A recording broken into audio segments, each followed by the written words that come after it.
how you make 1, 2, 3, 4, 5 ribs.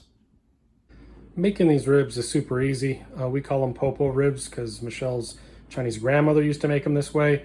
A lot of people know them as 1, 2, 3, 4, 5 ribs because you use these 5 ingredients. This is the actual recipe if you want to pause it.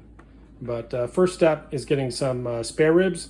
You can get them pre-cut like this at an Asian supermarket, or you can have your butcher cut up some spare ribs.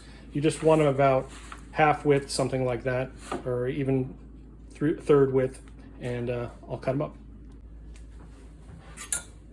It's super simple. You're just cutting between the bone on these things. Then you're gonna make your marinade. Now I usually start with the sugar first because it's a dry ingredient, and then I'll put the wet ingredients in next.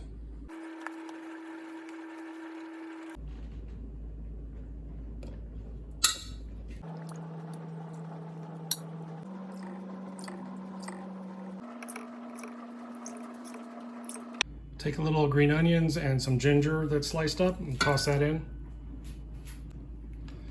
Mix it up a little bit.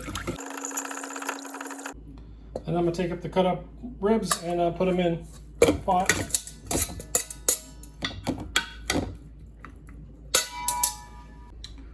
Put it on the stove at maybe a medium heat, little simmer.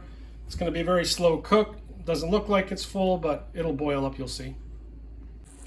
After about 20 minutes, it'll be bubbling like this, you can see, just all cooking and melting. We'll turn it down to a really low simmer. This is about after an hour of just simmering.